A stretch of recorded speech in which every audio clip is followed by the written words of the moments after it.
Hello and welcome to Prime Lenses. I'm Ian. Each week I speak to a photographer about 3 lenses that have meant something to them on their photographic journey. It's unashamedly gear chat, but hopefully focused more on the images made with that gear than performance metrics and graphs.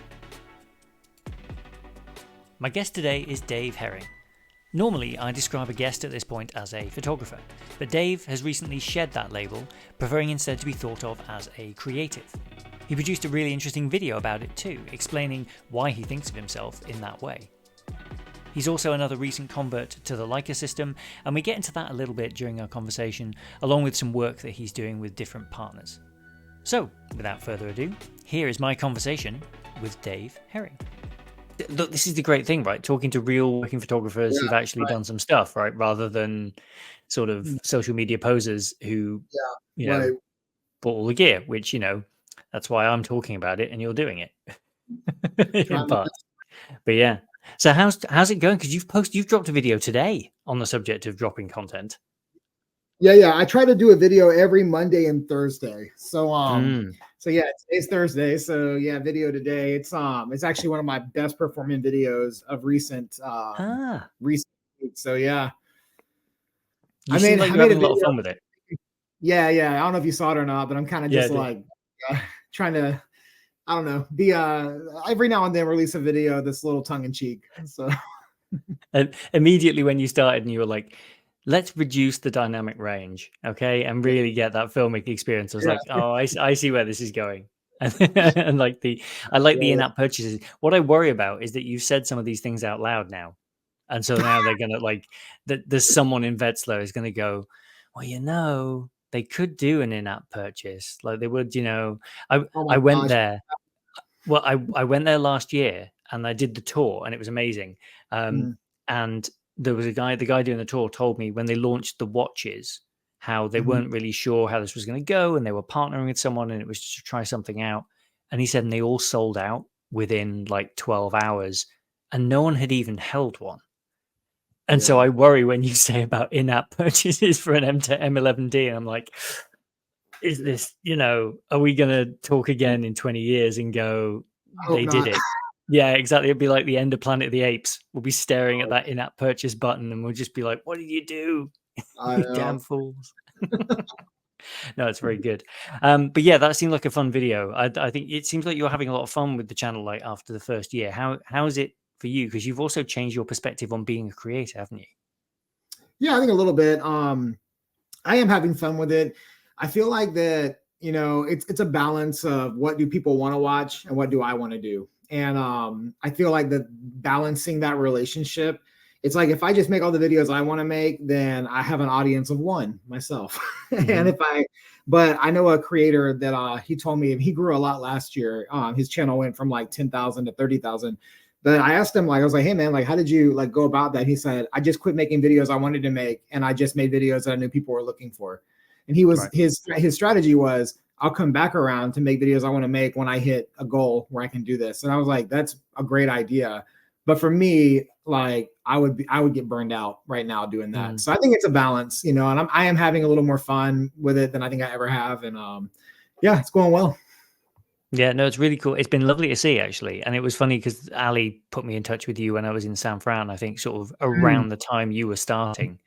Yeah. Brilliant. So I've kind of watched from the beginning and it was nice that you bookended with like the desert videos, like that first desert one this year. I was just showing it to my son actually when I was getting ready for the call, and he was watching and he was looking at the town and stuff like that. It's really cool to see that, because you've switched systems since then as well. Like it's been a big year on a number of fronts, it feels like. Yeah. It has been. There's been a lot of trying to figure out. I still feel like I'm pretty new at it. I'm let's see, 14, 15 months in. So 15 months ago, I barely knew how to efficiently edit a video. And today in color grade, and I feel like today I've gotten where I'm falling into systems that I'm comfortable with, and I've got about 100 videos under my belt at this point. And so yeah, I'm still learning though, and still trying to find ways to do things more fun, more efficiently. Audio has been a big thing lately. I've been trying to improve the audio in this room. So today's video is probably the best it's ever been. But I bought some acoustic blankets that I throw all over my floor. Yeah. and you don't see them, but they make a huge difference. So even little things like that, you know, still trying to figure it all out. Yeah, it's that thing, isn't it? Of like early on, it's how do we do this, and then by the end, Mhm. it's just that, oh, that's just obvious. But you have to kind of find your way to navigating it. It's sort of which is For part of sure. the fun of it, I guess, Oh, as well. definitely. Yeah, Yeah. definitely. What made you decide to do the channel in the first place? From being like a working, gigging photographer and doing this sort of stuff, was it a perceived gap that you thought you could fill, or was it just another like to create a new revenue stream, or how did you approach it? Yeah, honestly, it wasn't really a gap because I feel like YouTube is crazy saturated, and Mm, it wasn't even a revenue stream because I didn't even see that as possibility. right. So what it was for me was like entering the back half to the second half of my career. I Mm, turned 40 last year, and with 40 on the horizon, I was like, okay, what are some things like I wish I would have known early on? And I have a lot of like independent relationships, or even here in the Bay Area, I'm like I do a lot of like creative events, getting people together, kind of like imparting some of that like wisdom to the next generation or whatever.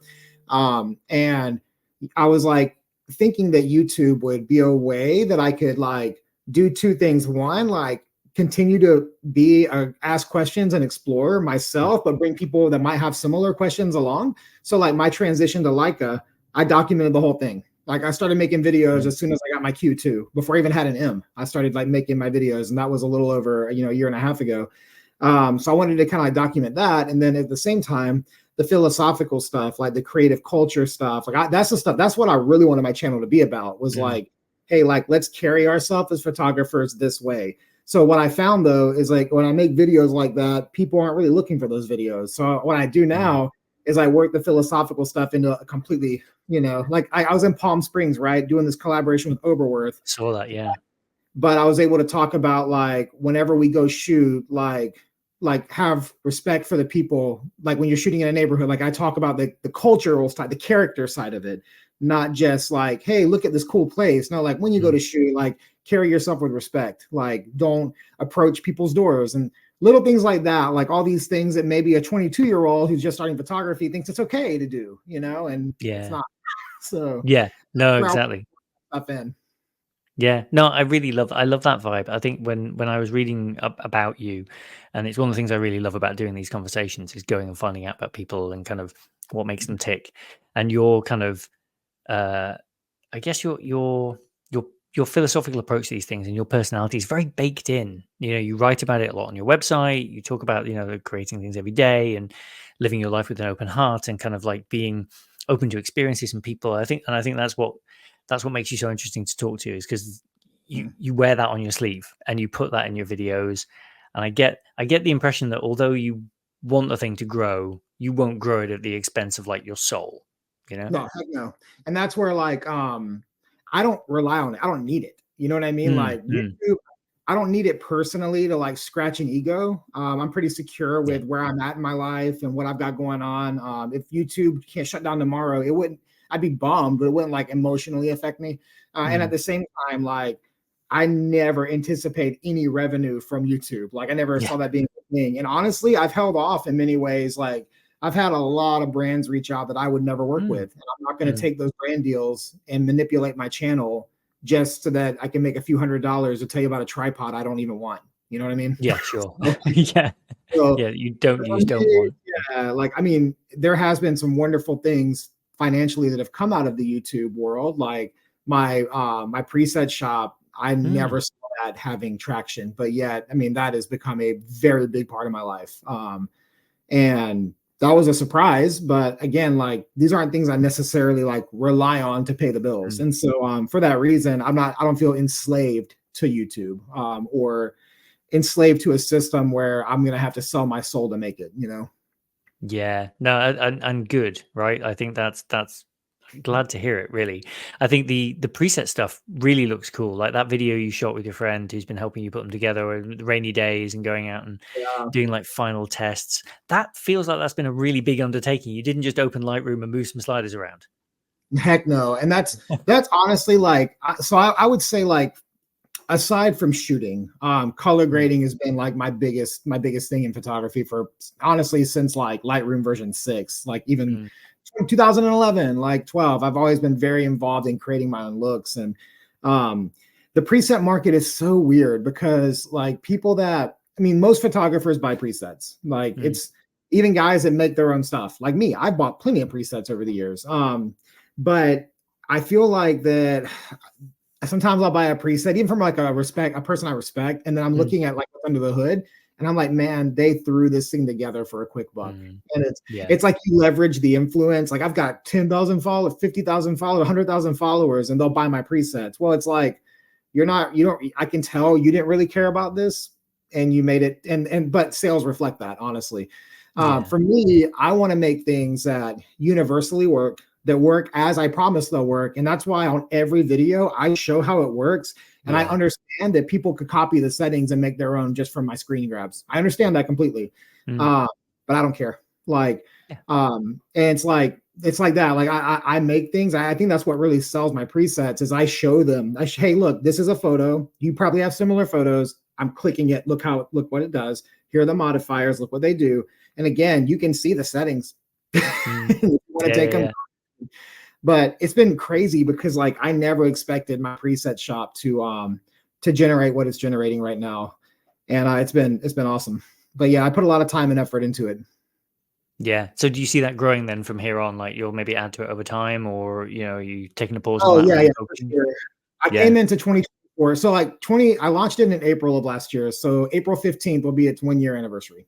And honestly, by the fall of last year, I realized, oh wow, there's something going on here. Like this what it's generating is like pretty significant. And so as I went through the fall into the winter, I started planning 2024. And so this year has been awesome. I did that collaboration with Julie and Jerry on the Vision 3 preset. He brought that idea to me. I had never even thought about doing that, but it's been an incredible release. And then on Monday, dropping another preset with Jake Tovar, who is a very awesome film photographer from the Central Coast here in California. He's got a very unique and dialed in like version of Portra 400. He only shoots film. And but the lab that scans his film, he's worked with them for a certain look.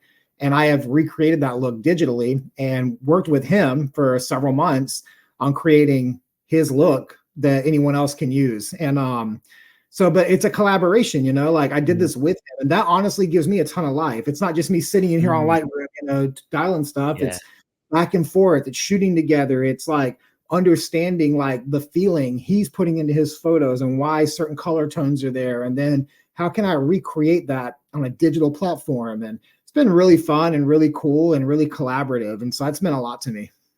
Oh, that's lovely. It's funny. It's only now that you're saying that I can see this kind of really collaborative person-led through line in your videos and things. Like you're quite often on screen with someone, whether it's friends or whether it's someone you're collaborating with, in a photography project, or going in a truck and into the middle of the desert and not being murdered. That looked like a lot of fun. Well, like that's why even like my preset shop, I didn't launch it under my website. It wasn't a Dave. Right. And it wasn't presets on my site. I created a name that took me out of it. You know what I mean? Like I wanted to make a storefront that could be collaborative and not centered around my name, but yet centered around something different that I could be part of, but others could come alongside and have equal partnership and ownership in it. And so like, that's even why the shop name is not my name, or it's not even on my website. It's its own entity. Yeah, no, that's really nice. Well, you mentioned when you were talking there about film and working with people on like getting the feel that they're trying to get into film.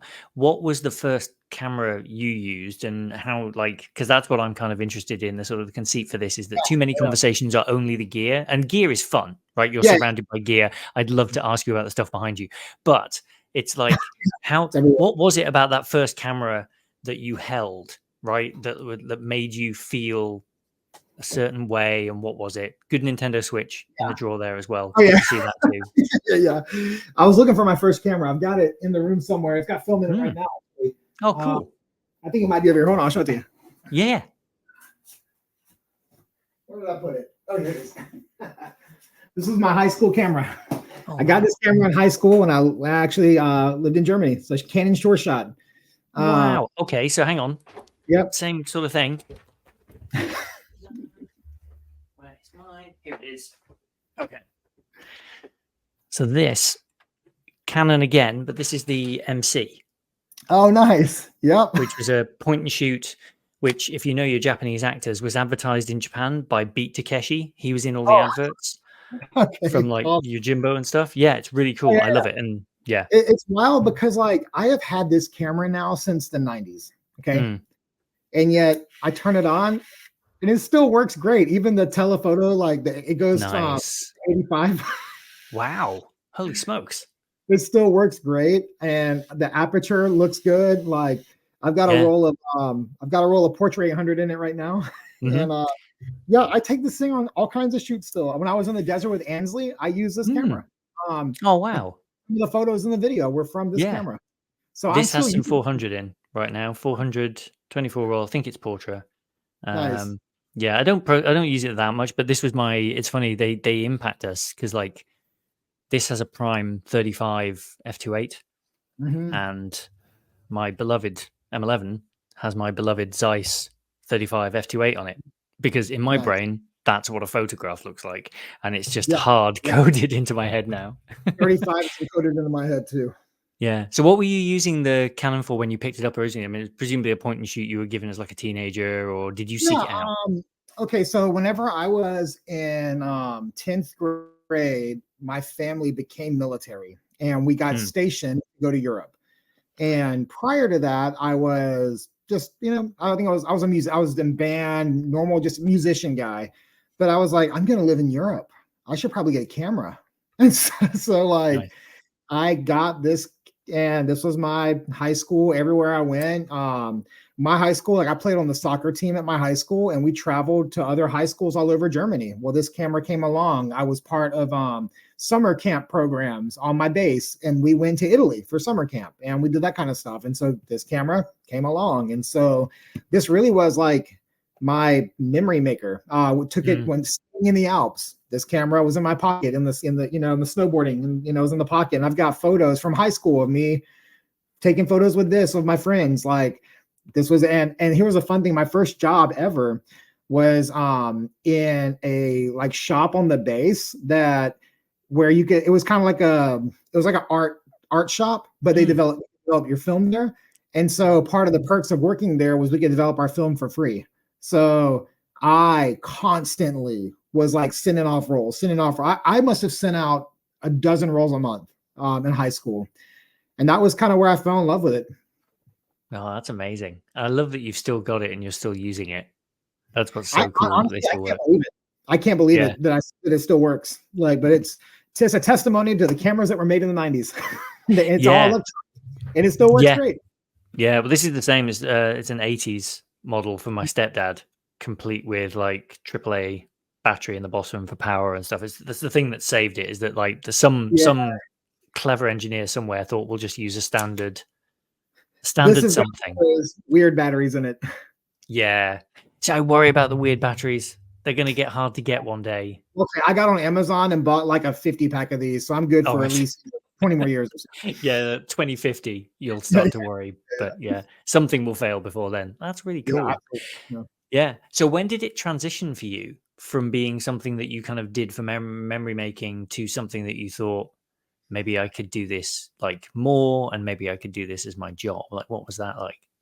Yeah, so photography was kind of always a necessary part of my life Mm, because I really cared more about music than I did about mm, photography. But like when I was in college at that point, it was no longer just about like traveling and doing stuff. I was trying to get gigs. I needed photos. My band and other musicians I was friends with, like I was the guy who took their pictures, and it was like photography helped give me the creative assets to do music. And so um then I started, like, as music began to like become a bigger part of my like life, and I spent about 2 years as a full-time musician out of school. Um, like the photography stuff was always how you did things when you weren't, in a season where you were like bringing in money for music. And so photography and musicians tend to photography and music tend to walk hand in hand a lot. You'll see a lot of former musicians are now photographers, or you'll see a lot of good musicians carry a camera around, or it's funny because even Ansley, when I was with him in the desert recently, he's like pretty proficient like guitarist as well. Like he's comes from music, and it's so funny. Like I have that in common with so many guys that I've met. They're musicians and photographers, and so the photography thing was really just a way to keep music marketing, going. Yeah.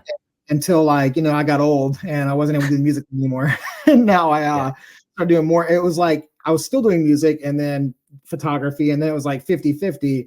And then it's just over the years has become much more photography and much less music.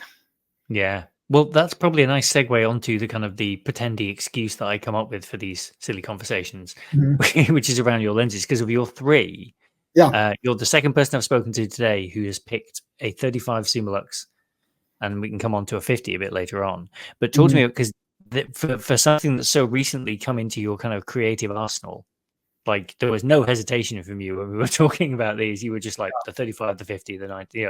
So what is it about that 35 Lux that just speaks to your soul? Well, the 35 focal length is to me what a photo looks like. You just said it really well. It was funny when I grabbed this camera. I've never even really paid attention to this, but I use this camera mostly on its widest aperture, and the widest is widest focal length. The widest is a 38. I think that somehow this hard grained in my head as to what photos look like. So the 35 focal length is always like my go-to in any camera I've ever had. Okay, so the 35 Summilux though, I feel like that. Yeah, I'm sure you've heard this before, and this will be an ongoing conversation on your podcast. But there are like clinical lenses and character lenses. There's things that like when I like my Sony system, the 35 GM is incredibly sharp. It's beautiful. It's perfect. It's flawless. A flawless lens. And as I've gotten older, and I would say even just like more mature as a photographer, I want less clinical and more character. So when I was like, okay, on my Leica system, what lenses have like a ton of character while still like maintaining some commercial level of sharpness that I can like, still make, put it to work for actually working gigs, not just like, fancy or cool, dreamy portraits, but actually like shoot a ad for an automaker or something like, 35 Summilux checks those boxes for me. I feel like Leica's Summilux lenses, they have like a texture to them that it's hard to almost articulate what it is. I haven't even been able to describe it yet, but like when I shoot my Leica 35 next to my Sony 35, they both look great, but I feel like I can touch and feel the texture on the Summilux lens, and the other one's just a photo. I would even say that's more true of my 50 Summilux. But there's something about that Summilux like texture, and I rarely even shoot it at 1.4, so it's not even about the extra stop of light. There's some character inside that Leica has crafted over 60 years, 70 years into these lenses that it's very distinct, and I don't know, it makes everyday things look like art. So I love that lens for that reason. Yeah, I saw you talking to Danny Bly, he was episode 1. You were chatting to him on Threads the other day about like shooting, sort of making the ordinary beautiful, and just the shots around your home and family time and stuff. It's really nice to see more of that stuff that's a bit less curated. It's a bit sort of just, this is what it was, this is what I made. Well, honestly, and that's one thing I love about his work is that like every day he posts things from around his house. And the dude lives in Nebraska, right? He's not like living at the precipice of a national park or mountains, or like, has like, a ranch in his backyard or something. And he is making this beautiful work every day out of the ordinary. And I just adore that. And it's been inspiring to me, because here's the thing. I do live at the precipice of beauty. Like I'm right here in the Bay Area of California. I have the land right behind my house is 5 acres of horses. It's a horse ranch. I can walk in 30 seconds and see horses, and I've got mountains behind those horses. Well, the Diablo Hills, they're technically mountains, but they're just grass. But I've got all this beauty around me, and I'm sitting here like, I should go back to Alabama Hills. I should go, and I'm like, I have all this. And my wife, like, she is an artist herself, and like our whole house is like this really like beautiful thing that she's created. And I'm like, I should take more photos around the house. Like Danny's got me inspired to do that. And so I threw my camera, as you saw, like on 1.4 on my Summilux lens on my 50. And I've been shooting more around the house lately, just normal everyday things. Yeah, no, that's really lovely. I think it's great to do that sort of stuff. I did a lot of it during the pandemic. That kind of forced me Mhm. to look inward, and I think that's when Danny and I were talking the most Wow. about stuff. And at the time, I was using a GR3 as my Mhm. my main camera and sort of carrying that around because he and I talk about that and the Q a lot as Mhm. kind of like counterparts almost. Yeah. Um, my belief that f2.8 is enough, and his belief that like yes, but macro shots at 1.7 of coffee also look really nice. Yeah. It's like, Mhm. yeah, these days I'm just an M person on my Yeah. digital cameras. I try and Me too. Me too. just go one. I've gotten rid of my Q and I'm just Mm, an guy. Yeah. yeah, I'm not jealous of his close focus. It's fine. I can live without it. It'd be all right. Just slap a longer lens on it. Yeah. So what? So you've got the preset stuff coming. You've got the kind of the more videos and stuff. Do you plan to kind of is collaboration the route for you? Like more things like that to try and like what excites you? Because you also made a video earlier this year about changing your perspective as a Mhm. creator, as a creative. Has that Mhm. changed the kind of projects you're going to take on? Presumably, you're still doing commercial work to kind of Yeah, pay bills. a little bit. I'm not doing what I was. Like Hmm, I have some ongoing like major clients that I've got long relationships with, and I'm still doing things for them. Like one of them, like, and they're kind of like things that align with me personally. Like, I love the nonprofit world, and hmm, for that reason, one of my biggest clients here in the Bay Area is a animal shelter, and they have dozens of locations around like like California in general, but right. they have 13 here in the Bay alone, and then expanding out around the Bay, they have a dozen more. So every month I'm doing like a paid shoot. That's like a commercial shoot, but like, Hmm, it's something that I love working with nonprofits. And so that I'm not gonna like just up and quit on them. sure. And but like I was kind of looking at okay, here's what I need to make every month. Um once the presets started meeting where that number, Hmm, I was right. like, okay, then why would I book a shoot for a day and a half when I could stay home with my family Hmm, and make the same amount of money while playing Zelda because sure. because of the preset shop. You know what I mean? So like, that was Yeah. honestly the driving thing for it. And switching that commercial work up a little bit, like I've been able to I'm being much more choosy about like who I'm working with, what kind of projects I'm saying yes to. I used to have to say yes to a lot of things I didn't want to say yes to, but I was like, okay, well, I need Hmm. something this month. And now it's more just like, okay, that's a cool thought. That's a cool idea. Yeah, I can see myself doing that. But for the most part, I would say like I'm doing maybe one commercial thing a month right now. Right. Oh, nice. And are you finding that you want to mentor people? You mentioned like paying it forward a little bit. Yeah, you're doing more of that. Yeah, and I've been doing that for a while, Mm, for years, and I feel like I'm trying to be more intentional with it. There's like passive mentoring that happens through YouTube, or even just like yeah. my DMs every day. I get questions about this or that, or how I do this or whatever, and my even through my website, emails come to me several times a week, and those are all, and I respond to everything. I'm not going to be that guy who's like too good to like write somebody back.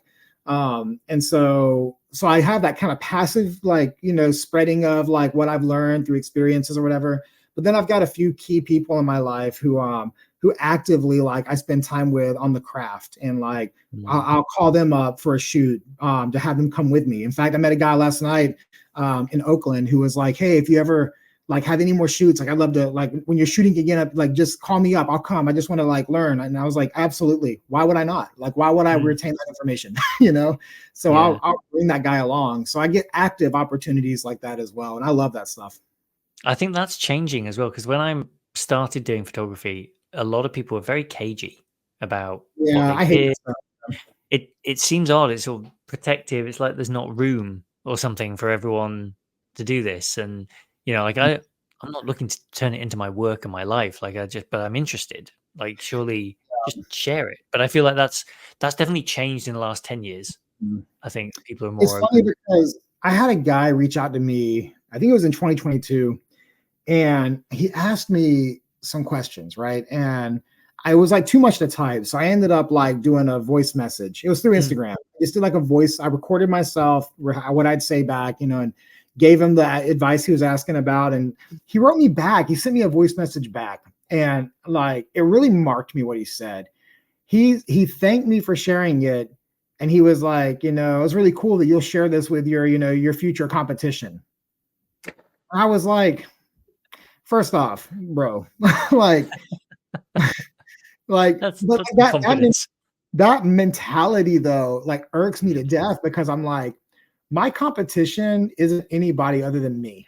I'm my own competition. My apathy, my laziness, my burnout, those are my competition. I compete with that stuff. You know what I mean? Like, I'm the only one that can make what I make. You're the only one that can make what you make. And like, yes, there is a limited number of opportunities for paid work, but I also believe that like companies choose people to work with based upon will I enjoy working with this person? There's a million people that can make that same photograph. But if you're not like someone that people want to make something with, then you're never going to get a gig. Never.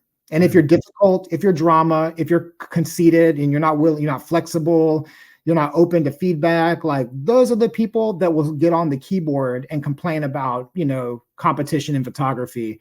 The people that are actually making it out there are focusing more on their character as a creative than they are, or as much as they are focusing on their craft.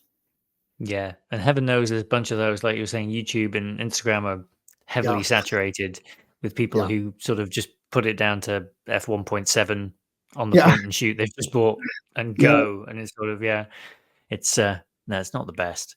So how's that M11P working out for you? Oh, I don't have the P. It would have been Oh, do you beautiful not to have the P? It was just the have. M11. I said Just the M11, yeah, just the M11, yeah. just Pity me, yeah. just a 60 megapixel. No, I know. Like I bought my M11 a few months before the P came out, and I was getting a lot of messages. I can't believe you bought one now. The P is about to come out. And I was like, look, at the end of the day, like the P would not do any different photographs. No, exactly. It's not, and so like, and I needed something that month. I got it. You know what I mean? Yes. My M10R was getting replaced or needed to get repaired. I needed something. I had gigs. I needed something that worked, and yeah. I will say I do love that top script. Love it. It's so beautiful. But I can't switch camera systems for a font, No, completely. I'm very much the same. A used one came up and I was like, yes, that is the one. I had a 10 at the time. And I think like you, although I haven't made as many videos about it, like I had a very complex relationship with the 10 versus the 11. Because the 10 did have magic in it. There was something about it was so similar to the film cameras, like the experience of it. Like, it's the bottom plate, and yeah. When people ask me all the time about getting into Leica, and they're like, "Should I get an 11 or something older?" I'm like, "Get a 10." Like, unless you need that level of like megapixel, or if you have the money. If you have the money, get an 11. But if you're just trying to get into a system, like I would tell you, if you've got $10,000 to spend, get a 10 and get like a Summilux lens. Then get it, or don't get the 11 and get like a TT Artisan's lens. Yeah, because the lenses will come with you. Like in theory, you're going to land there, you're going to enjoy it. It's really funny. I've noticed because I was in San Fran last year for work, and I went into the store and saw Wayne and the guys in there and had a chat with them. And my strap broke actually whilst I was at this conference, so I had to go back in and buy another strap. But it was great. The minute you say that you have a 10. Because at the time I had the 10, they fall over themselves. You go, oh, it's a great system. It's really good. And it's funny, people in Wetzlar said exactly the same thing when I was there. It's like, I think that one, they knew they cracked it. There was something happened with the 10, like the size was right, the bottom plate felt the same, and the width, and everything just everything clicked in a way that the 11 is better in just about every way. It's like it's faster, the ability to crop in and still have a usable image. The weight saving on the black one is really meaningful. Like the battery life. The battery life.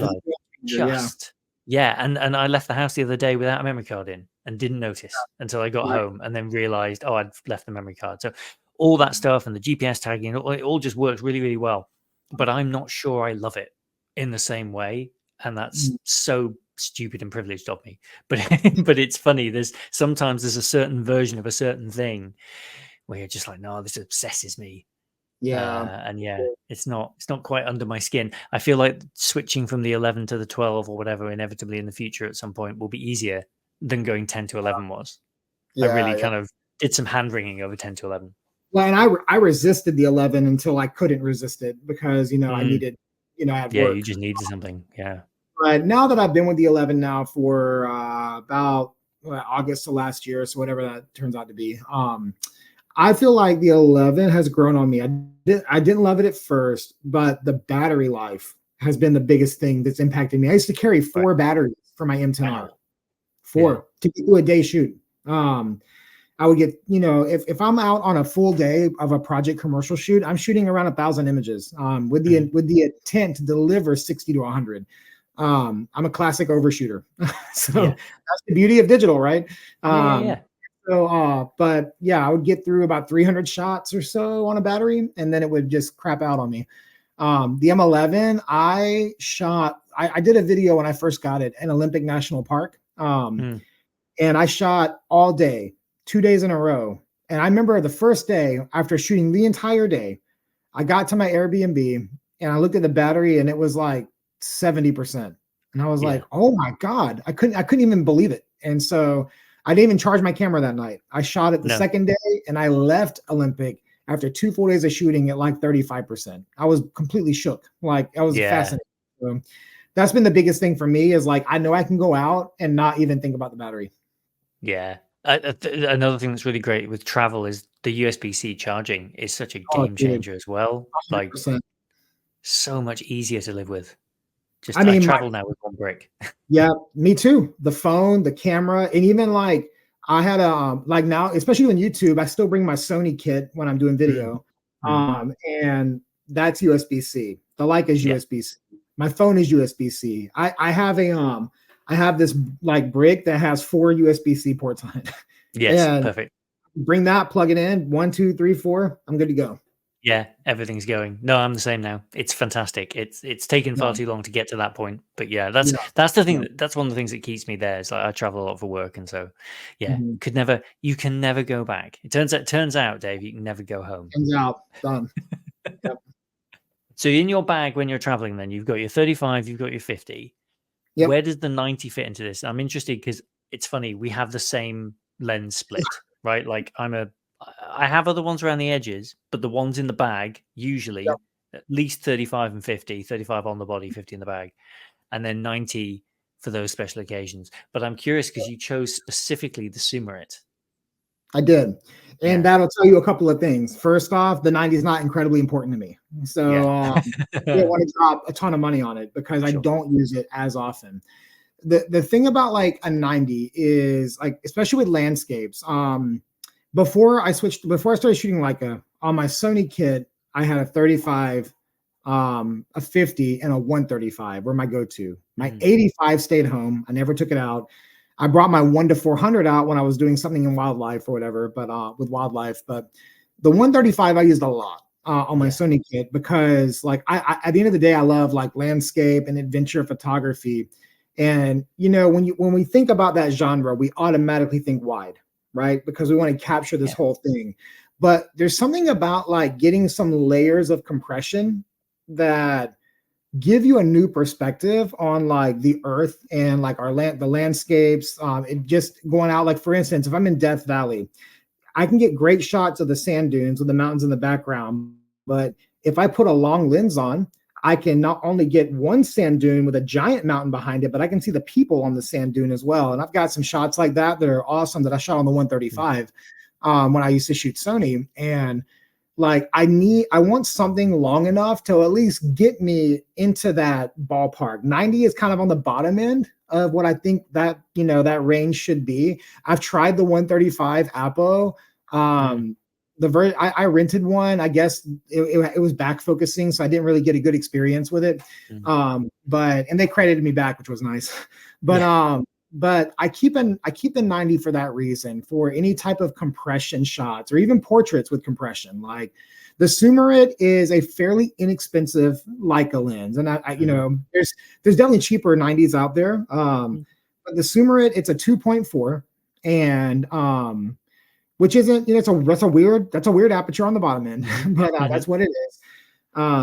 But it's not very big. It's easy to travel. It's actually, like, without the lens hood on, it's the same size as my 50. I keep the lens hood on a lot of times. Let me take it off real quick so you can see. Yeah. My 50. I'll put them side by side for you. The Sumerit, I bought it at the Leica store in San Francisco for like $900. It's not it's not an expensive lens. Yeah. But take the bottoms off too. This is my 50, and this is the Sumerit. They're only millimeters different. You know what I mean? Yeah. Yeah. So, you know, and the 90 is just a great size. Have that level of compression. So that's ultimately why I'm carrying the 90 around. Yeah, I have a 90 Voigtlander 2.8, which is really, it's got a really nice character to it, like the way it renders. I think I get the impression 90s, I was reading some stuff about them, that maybe they're not as hard to make to some extent as some of the other ones as well, which is why everyone makes one, and they're usually not too expensive. But yeah, Wayne at the store got in my head a little bit about Leica glass versus other people's glass. I had to kind of like unlearn that over the course of a year. It made made me part with a lens that I loved and then have to get back. But no, it's having a 90 in the bag's handy. When you were shooting Sony, then that 85, was that the 85 1.8? Yeah. Oh, no. So it was. Wait a minute, is that the GM one? It was whatever the GM is. It was the non-G I had. Yeah, I had the GM one, the 1.4. But the problem with that lens is that's like one of their earliest GM lenses. The focusing was always misfocus. I hated that lens. Like, it's like it would be right on the money, and then I would, you know, fire a few off, and they're not focused, and it would drive me crazy. So the 135, the Sony 135 GM is probably the best lens they've ever made. It is like sharp, beautiful. I mean, 135 at 1.8 is like this really beautiful look, especially for portraits. It's an incredible lens. Well, combined with that autofocus system as well, where it's going to pick out your eye perfectly every time. Because I think that's I like what you were saying earlier on about not seeking perfection as you move on in your career, like stuff that's out of focus with a bit of movement and a bit of, you know, I saw an exhibition of fashion photography when I was in Stockholm last year, and it was like blown up photos of like Cindy Crawford, Naomi Campbell, and people like that. And when you look at it and you realize when it's blown up to the size of like a sort of a 10-foot wall, and you're like, actually, there's a fair bit of shake in this, and there's a fair bit of, but it's capturing it. It's the emotion and what the person is doing and the story that the person's trying to tell that just means so much more than, you know, having an A9 that can focus on a breakdancer's foot and do like 100 frames a second or whatever, you know? Right, exactly. And there's a place for that stuff if you need that stuff. Tools. They are just tools, but like the work I do, you know, I want to definitely tell more like emotional stories and like make you feel something rather than like make you. I don't want you. If you have to pixel peep my photos, then you're looking at the wrong photographer, you know? So, yeah, well, you've missed something for sure. Yeah. Have you ever put together books of your work? I have not. I've actually got a collection that I would like to put in a book one day, but books I feel like are so expensive to make, and unless you have the ability to sell those books at a certain volume, it's just not feasible, unfortunately. And so like right now, like I have a title of a project. I have a lot of the photos for that project already taken. I'm just waiting until I feel like I can sell the volume I would need to sell to at least break even. Breaking even would be so. Of course. Yeah. That's it's got to pay its way, hasn't it? Really, it's got to cover its costs. One of my future guests is actually a guy called Dan Milner from Blurb, who is their creative evangelist, like a former photojournalist, and so Blurb might be the kind of thing, I guess, that like at least lets you make something and experiment with sequencing and that sort of stuff. I want to make a book, but I'm also conscious that I don't want to take on something that's so complicated and so big, and you'd want it to be right. That's the Yeah, challenge. yeah, You know, you'd want it to be right first time, and it won't be. So you've got to learn, you know, the yeah. And first. I'm not like that far into mine either. Like I have Mm, a folder in my Lightroom library that's the title of my book. And as I find images, and I mean, I've got, years and years of images at this point, but mm, that it's it's got enough in it right now that I can make this book, but I'd have to sequence it still and then edit it for print, which is a different world mm, than editing for screens. And so of like, course. there's a lot of work ahead to make that a reality. I'm thinking maybe if I ever get my YouTube channel to a certain point, I'll, Yeah. I feel like I've got a big enough, crowd that will like support this thing. I'll do it. But otherwise, like, it's just going to be a project, hopefully in the future. Yeah, Danny made a book. He made a book of found photos Yeah. that he picked up at like a flea market or something, and he took months editing that thing together, and then made 50 of them. And I think that experience has made him not want to do it again. So it can kill. It's funny about found photography. I actually have this little passion hobby I don't ever talk about. But what I do is, let me show you this. I haven't done these yet. I get on eBay and I buy found film from European countries. Oh, nice! So this is my latest batch. Okay. Wow. It's all like this one. I think this whole batch came from Hungary. Most of this film, when I see that it's 24 exposures, that tells me most of it's from the 80s and 90s. What I do though is I develop film at home, and when I've got one roll to develop, but my tank can do two, I let one of these ride along, and then Yeah. I'll scan them and see what they are. And I have found some wacky stuff, man. Like, so I've got a whole library I've been building up for about 2 years of found film. I probably have 200, 300 shots right now of like cars in Europe, or like Yeah. family vacations from like a family in like Romania going to Russia, and that kind of stuff. Wow. So I've got a whole thing maybe one day, but I just picked up this a few weeks ago. And Yeah. found on eBay. I paid $10 for this. Like, That's amazing. now I'll say like probably a third of Yeah. the rolls don't have it. Like they're gone. You know what I mean? The photos have Yeah. set too long, or whatever. But I can show you some stuff that's really cool sometime. Yes. Oh, it's amazing. That's got to be the book, man. That I has know to be it. that's a separate project. Yeah, that would, I think that'll be a lot of fun. Yeah. It's like as a US citizen, it's fun to get this stuff from Europe. Like, Mm. because I'm seeing things that like I would have never seen. I would have never seen Russia in 1994. You know what I mean? Yes. Like Yeah. things like that. So it's been pretty cool. Oh, that's so brilliant. Yeah, that's got to be the thing, because the fascinating thing, because presumably you get no background when any of those. It's just a bag of. That's it's crazy because like one of my roles I developed was somebody in Germany. It was a role from Germany. It was a retirement party, and I could tell it was a retirement only because of like the like background stuff they had up, and I'm translating. I'm like, what is this? Yeah. And like it's some guy's retirement, but I'm like, what happened to this guy and his family that this photo ended up in a batch of rolls on eBay? Like so weird. I wish I knew. You know what I mean? I wish I could. It's like part of me is like, man, I would love to just start like an Instagram of all the shots I've been finding and say like tag your family, find your family, like go viral, like find these people.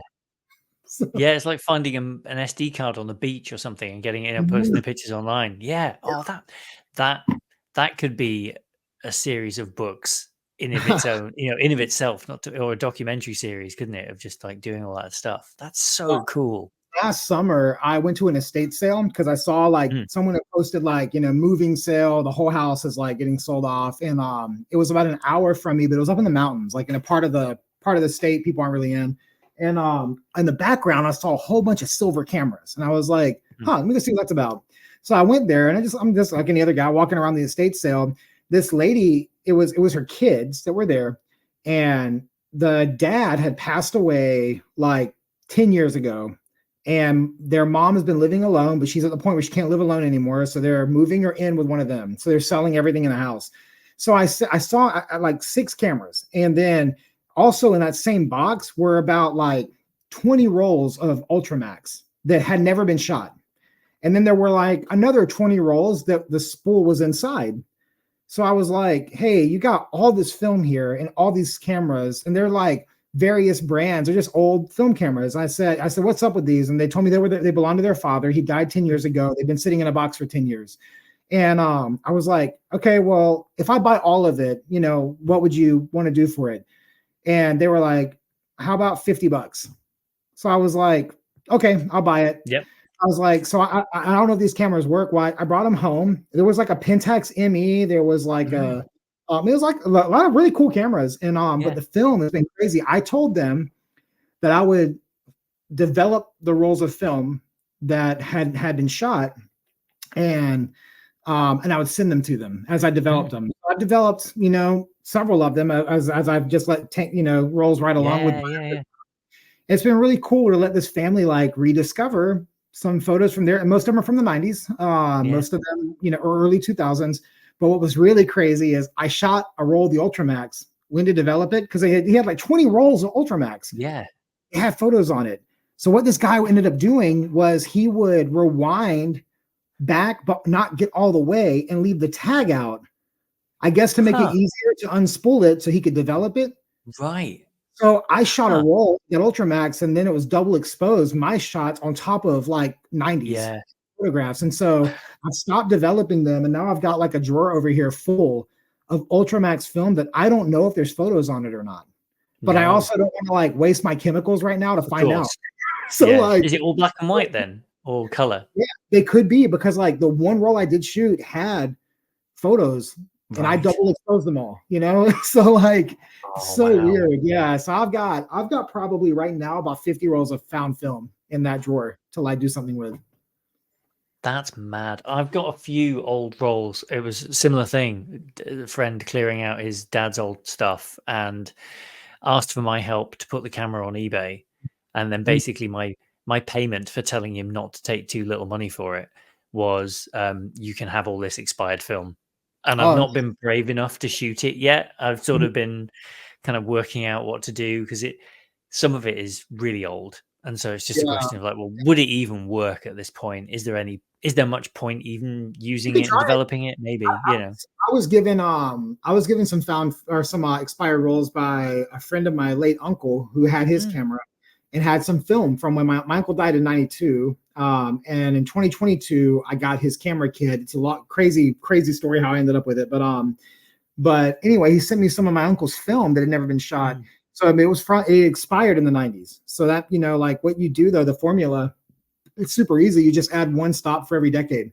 So I shot a roll of his in the mountains, in the Grand Tetons, and it turned out great. I added 2 stops for the sake of, you know, 20 years expired, and they were perfect. The film looked awesome. Nothing weird about it. Yeah. Oh, brilliant. Okay, well, that'll be my little project. Yeah. I'll take some. Now, it gets tricky. It gets tricky at like film that's like you got to add 6 or 7 stops to. That can get kind of tricky. But, none of it goes back that far, I don't think. I think like you, it's 90s sort of vintage. Add 2 stops and you'll be fine. Yeah. Oh, brilliant. Right. Well, that's the next roll for this little guy then. That we'll put in. Yeah, that's really cool. Well, I mean, thank you so much for giving me some time today to sit and talk to you. That's been really awesome. I've really enjoyed kind of like hearing a little bit.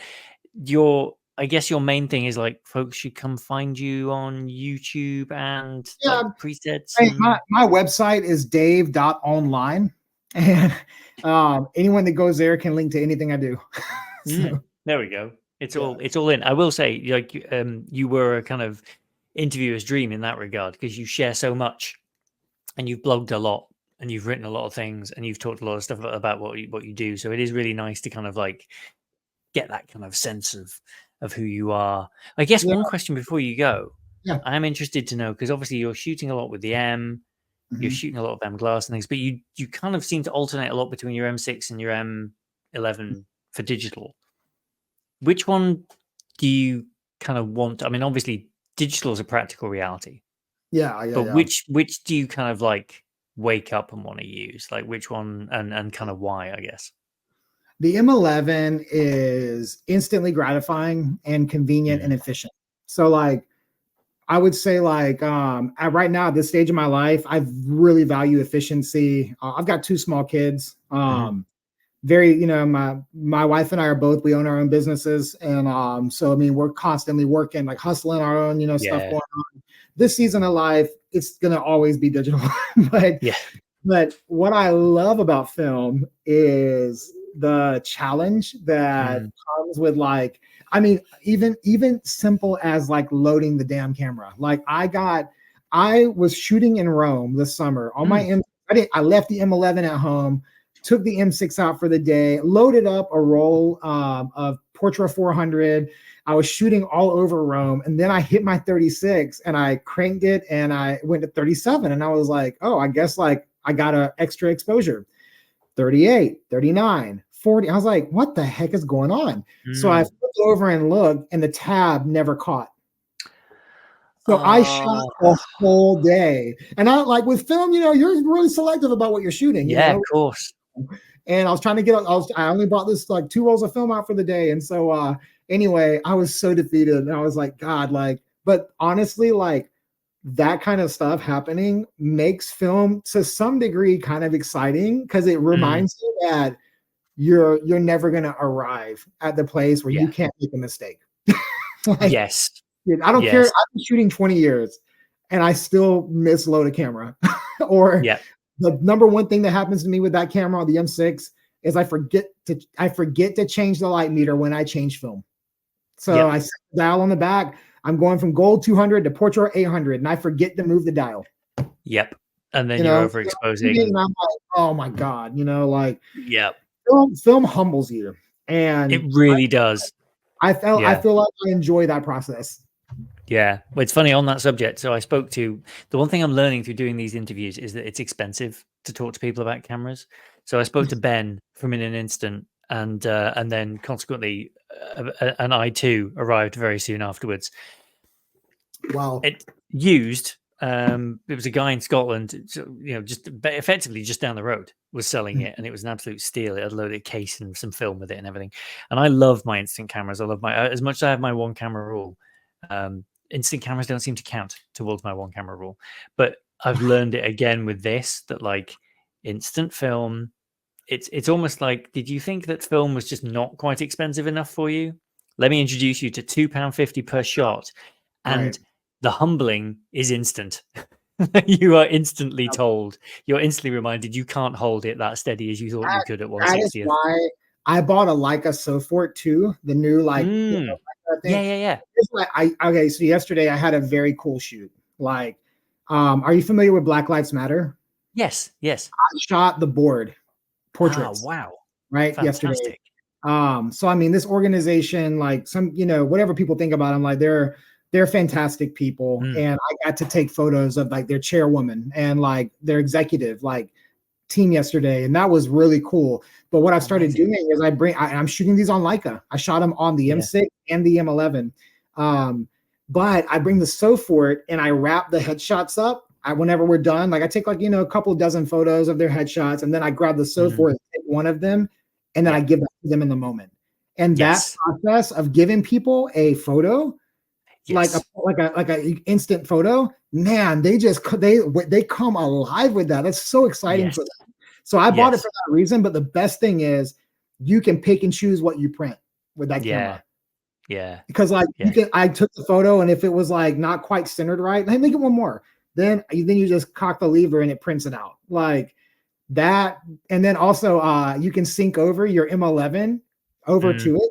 So I was able to print one of the guys yesterday. I was able to he was in love with the shot I got on the M11, and I was able to print it off on the Sofort and hand it to him in that moment. Like that, this instant has a place in photography for sure. It just, people come alive with it. They love it. It's a magic trick still 50 years later. Like, I'm a huge Polaroid nerd, but Instax, I take them to, when we do summer parties, I always convince work to pay for some film. And then then I'm carrying it around. And now what happens at parties is, like, after 4 years of being at a company, people come and find you at parties because they assume that you'll have an instant camera, and they've maybe this time they brought their girlfriend, like they weren't going out last year, but they're like, oh, I can get a picture of us together, and they know that they'll be able to leave with cool. one. And it's nice because you run around. I make it, it's nice to have a job at a party as well. Like, it's Yeah, nice because yeah, as a senior person, sometimes at these parties, like Alice can't make it, she can't come with me, so I don't really have anything to do. If it's a party where partners are going, then everyone's kind of with someone, and so Mhm. having a camera gives you a reason to kind of run around and keeps you Yeah, yeah, circulating and keeps you moving. So yeah. yeah, and like you say, in a completely digital age. Danny talked about this. He has the Sofort 2 as well. He Mhm. loves it, and it's Yeah, that physical thing, and like give it to a kid. Like people love it. We've got yeah. friends visiting this weekend. I know I'm going to burn through a ton of film. Yeah. Uh, My kids, each one of my kids are 6 and 9. They each have mm. their own Instax camera, Oh, and cool. and when we travel, they bring their cameras and they take pictures of things that are important to them, and they have these Yes. they have little books and they can put their film in it, and Yeah. they love that. And what I do, because of Sofort uses Instax film as well, we Mm. just buy on Amazon. We'll just get like a 10 pack of 10, so each kid gets 100 exposures, and then I just deal them out to the kids, and I carry one around. And I'll say one more thing about the Sofort that was cool yesterday.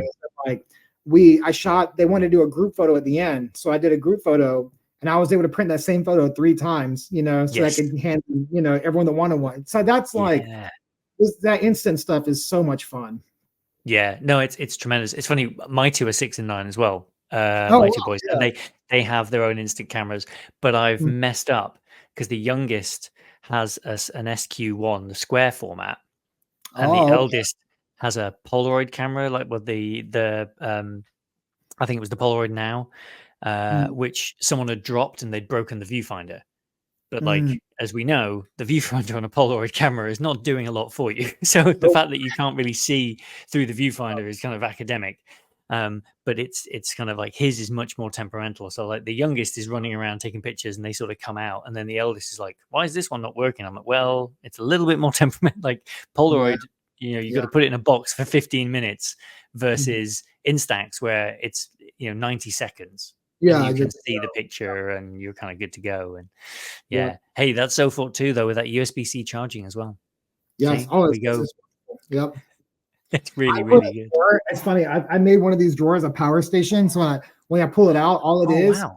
like Yeah, yeah, it's yeah. a stock, or I'm sorry, it has like I made like a little grid, and everything I have can just has a home in there, and I can just plug it in. It's all powered off USB-C. So like I have like tons of, because even my lighting is USB-C. My Mm, portable mm. lighting, my accent Nice. Yeah. lighting. Of course that Yeah. one's not, but like Yes. The big one. everything is USB-C, and so like I like all my camera battery charging is all in that top drawer there on a grid where everything's got a spot and it's all USB-C. Love it. Yeah. Oh, brilliant. Well, next time I'm in San Francisco, I will bring instant film and we can we Definitely. can we can grab a coffee and some I may Polaroids be and I Instax. may be in the UK later this year, so Oh, fingers cool. Where are crossed. you going? Don't know Maybe. yet, but I No. know that Okay. like I know I've got some collaborations like with a Yeah. few people like in London, and then like kind of all over. So like I Mm. just fly into London and go north and then go back and fly home. So Yeah. Oh, amazing. connect. Well, depending on how far north you get, like, but hit me up for sure because I travel around a Yeah. lot and go down south as well. It would be amazing. There's almost everyone I've spoken to, with the exception of one person who travels for their job and is just everywhere. It was a MotoGP guy. It's like everyone else, we've gone, yes, we should meet up and do the thing. And Mhm. so yeah, keep me in touch for sure. It'd be brilliant to hook up. Yeah. Well, thanks again for Cool. having me.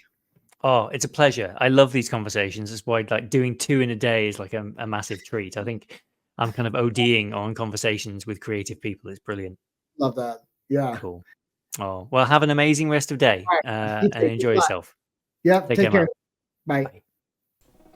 Huge thanks to Dave for taking the time to talk to me there. I really loved chatting to him and was delighted to hear the unexpected appearance of instant photography at the end of that conversation. Dave's so well known for his use of Sony systems for video and Leica M stuff for his stills that I really didn't expect that. It was a really nice surprise. You can rate and review this series on Apple Podcasts, Spotify, or wherever you get your podcasts, and that'll help people to find the show. You can also sign up for a midweek newsletter that I've started doing. You can get that at ianfarrell.com/sign-up, and there is a link to it in the show notes as well. Thanks so much for listening, and we'll see you next time.